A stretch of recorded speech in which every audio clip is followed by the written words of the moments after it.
Hey everybody, welcome to another video review. So this is not really a review per se, it's more of a comparison. So about a year ago, I had a chance to look over some of the Final Fantasy remake statues, especially of Tifa, and I decided to buy these two just based on the rendering and the pose, all these factors that I felt made for Tifa that I liked. As I mentioned in both reviews, there was just a lot of different versions of her in different costumes, different sizes, different poses. There was really a ton of them. And these were the two that I decided that I really wanted to get. And so I've done individual, very, very long, detailed reviews of both. And I felt this was like a nice opportunity to have them next to each other side by side, and at least for me, talk about what I think makes them great, and talk about what I feel is the superior statue. So let's start off the fact that their heights are about the same. I have them on both turntables, and they're both the same height. Yeah, this one's a little bit larger than that one, of course. So I guess the first thing to talk about is just the certificates of authenticity. So for Pink Studios, it's this very nice metal coin. It's got the logo on the back, Pink Studios, and it has Tifa's face, sort of in relief in the front. And then if you put it on the own little stand here, from this angle, you can clearly see it's number 13 of 199 from Singapore. So that's the Pink Studios version of Certificate of Authenticity. I really like that. It's very, very classy. And then for the Neoclassicism or O2 Studios, and I think I'm going to just call this the O2 Studios version. Their Certificate of Authenticity is also metal. It comes in kind of this large rectangle. You can see the name of the studio.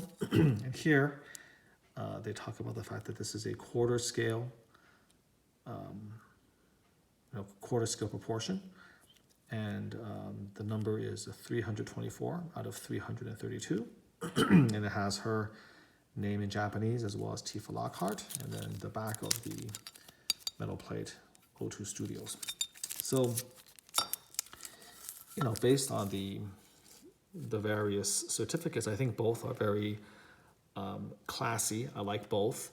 I like the fact that they're both made out of metal. I like the fact that this is kind of wrapped in plastic to protect it. This does give you a little bit more information. It gives you, for instance, her name in Japanese. It has her full name versus just Tifa. And of course, it gives you the scale of the statue as well. So those are the things that are in the favor of the O2 Studios certificate or nameplate. The problem, though, that I wish they could have included, and they could have included it for a very small amount of money, is a little stand like Pink Studios did. It wouldn't have been much to give you a little tiny clear plastic stand like they did, and you can actually put it up next to the statue. And so O2 Studios neglected to do that, which means you're just kind of left, having this thing here. And that's not quite as nice. You would have to, I guess, invest yourself in a little stand to put this on if this was something important to you.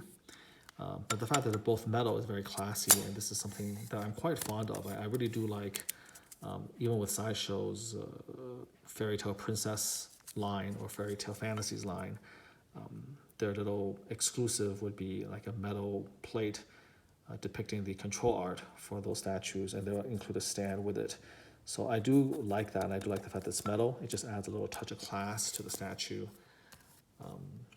But in this case, I will probably still have to give it to the Pink Studios, because they were thoughtful enough to add this little clear stand, even though the actual metallic certificate I think is better on the O2 Studio side, but that stand really does make a big difference.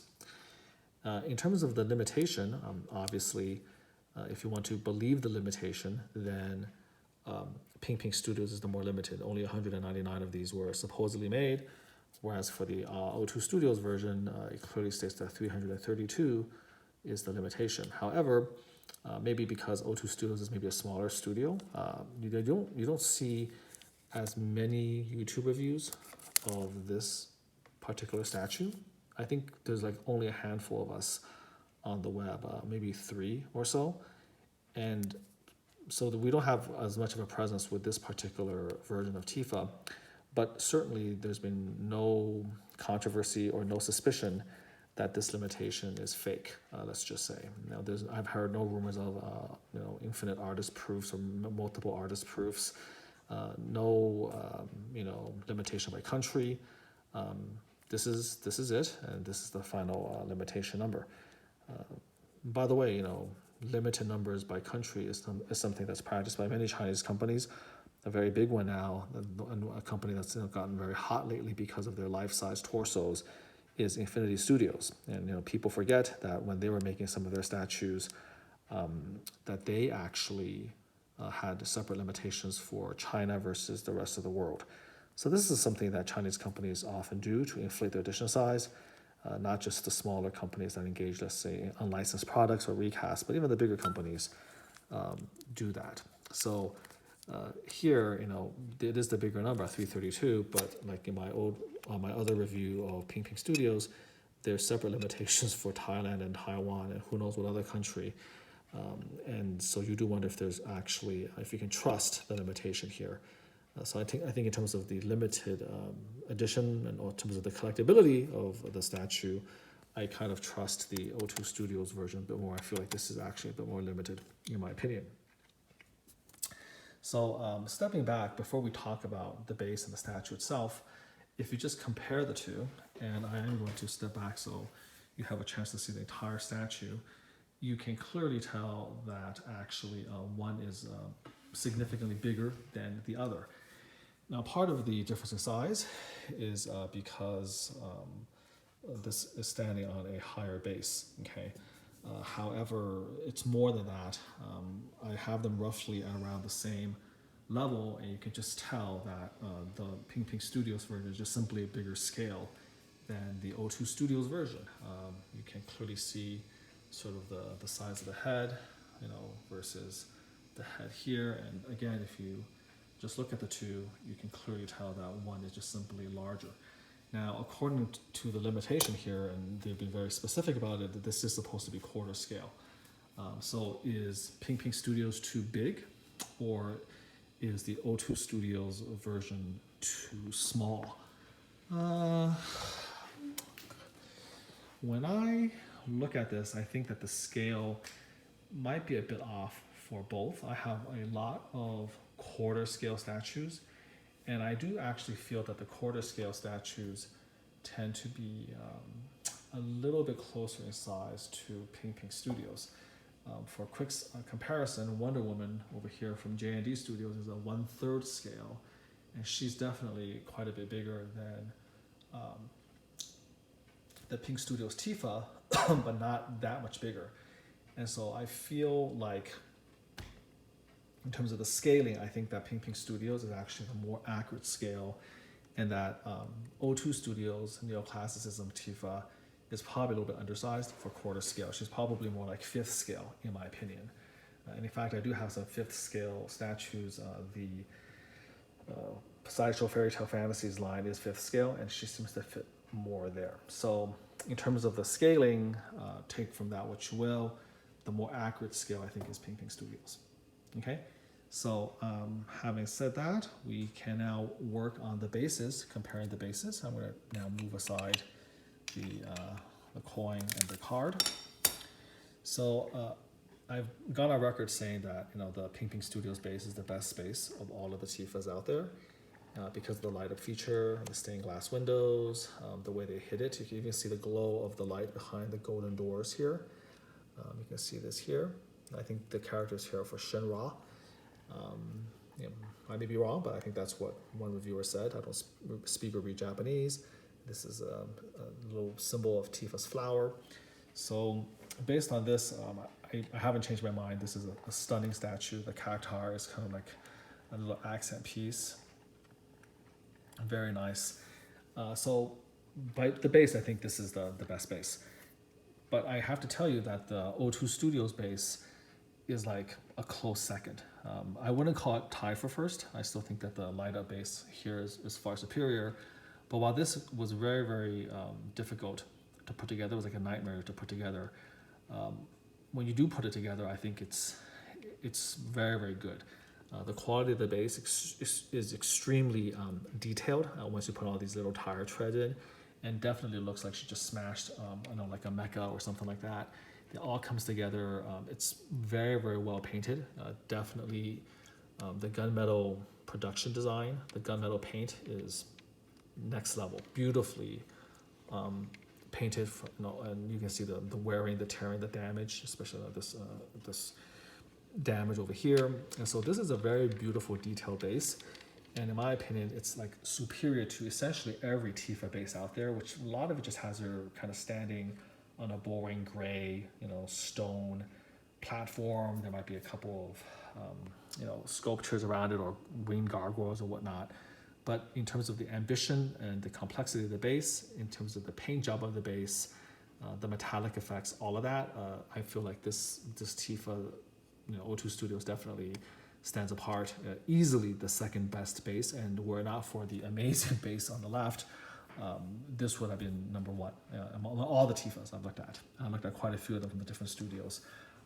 This base is absolutely underappreciated, and only the people who actually own the statue and went through the nightmare of actually putting it together and trying to see how all these ridiculous tank treads fit, only they can really truly understand what a fantastic base this is with all of these metal debris and that type of thing. Okay, so much for the base. Now going into the pose, they're both in their iconic costumes, and they're both in their have an iconic pose. Now the Neoclassicism one is a little bit odd. This is the pose with her, kind of getting her gloves ready for combat, and that's all well and good. This is a nice classic pose, but for some other odd reason, they decided to have her do her offhand. She's doing it to her left hand, and actually Tifa typically does this pose on her right. So for whatever reason, they decided to show her putting on the glove for her, on the left side versus the right. It's a minor annoying nitpick, but it's there nonetheless. So this is what she's doing here. Nice iconic pose, stepping forward. And then of course here, this is the more sassy version of Tifa with her hand on her hip, and this other, the right hand kind of with the hand saying, come on, let's go, come over here. Honestly, I think the two poses are really close.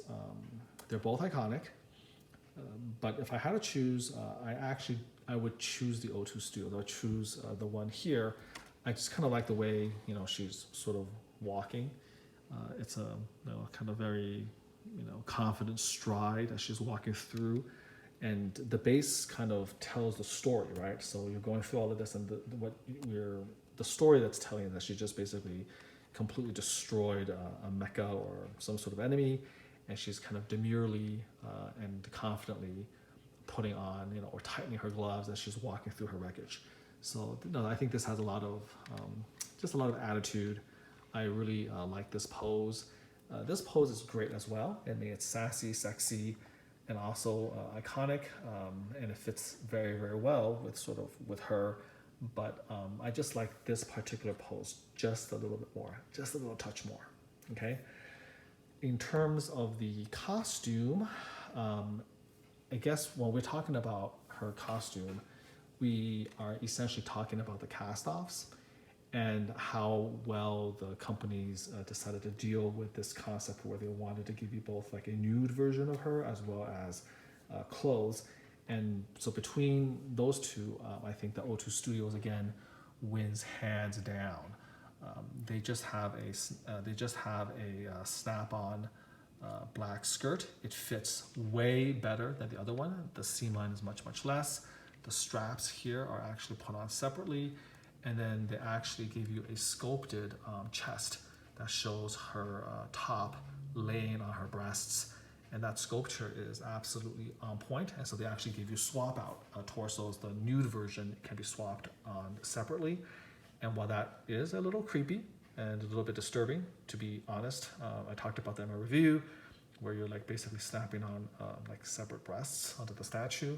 But it's worthwhile because when you do have that anatomy, it just looks way, way better. Okay, so how they dealt with the cast off clothes is no contest, much superior for the O2 Studios version.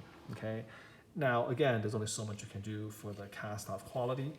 I think in terms of how well the skirt fits her bottom and all of that, it's about the same. The quality from here versus the quality here. I suppose that the quality of the Ping Ping Studios cast-offs is slightly better here versus here. This is a little bit, just a little bit better, a little bit more detail on the other side, so that's great. But the top is not as good because the top, of course, is just snapping over her chest, whereas this is actually a fully sculpted, piece from the bottom up. So, and of course, the cast-offs for the Ping Ping Studios was an utter fiasco. You had to use a blow dryer just to get them to fit, and if you didn't do that, it would snap in pieces. So in terms of the quality of the cast-off clothes, the engineering, the thought behind it, the attention to detail, it's not even close. It's O2 Studios. Now, in terms of the detailing of the sculpt itself, I would actually have to say that they are very close. Both feet, as you can see, shows incredible detail. Very, very nice. I do give the quality of the sculpt, and when you talk about the sculpt, you have to talk about the body.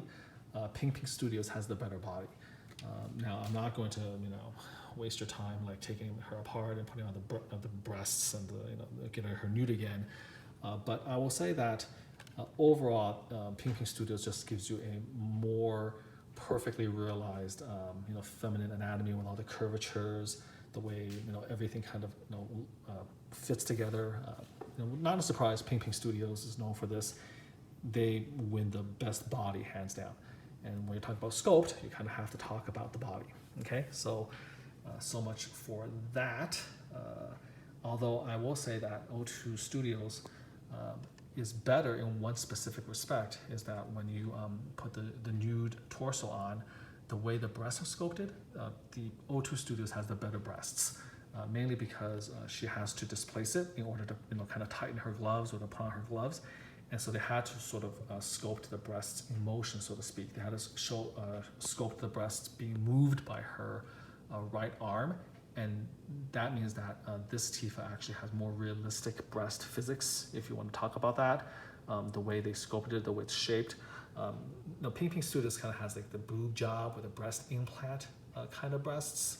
I don't want to go this it's like a good boob job, not like a bad boob job where they're just like bolt-ons, but still it gives you more of like that implant feeling. Whereas definitely for the O2 Studios version, the sculpt gives you more of like a natural, large-breasted lady, but it's more natural. Okay, so much for that. So that's the sculpt quality. Now, moving on in terms of the quality of the portrait, they're both beautiful. I think that Ping Ping Studios has a very, very pretty, portrait with good paint effects, and so does, of course, the O2 Studios. But in terms of the one I prefer, I do prefer the O2 Studios version a little bit more. I think this comes a little bit closer to the Tifa from the video game. They do give you another portrait with the glass eyes, which is supposed to look better with the glass eyes, but she doesn't look quite as good. She looks a little bit creepier for some odd reason. But I like this face. It's got a little bit of innocence to it, and it just kind of speaks to me a little bit more of the Tifa from the video game, versus again this, where on my review I said it's almost like a stripper cosplaying as Tifa, and it does feel like a more sort of aggressive, sensual face, even though it's cute, but it's more kind of narrow the way the makeup is applied. Both beautiful, but I just prefer the O2 Studios version a bit more. Okay, and so in terms of the overall effect, and you go back, you take a look at the pose, take a look at her from behind, and take a look at her from behind. By the way, the Ping Studios the buttocks is definitely much better sculpted, much better, in my opinion, than the O2 Studios ones. I mean, she has a good butt, but because of the way she's standing and the way she's sort of moving, it just feels a little bit flat and is not as curvaceous as the Ping Studios version.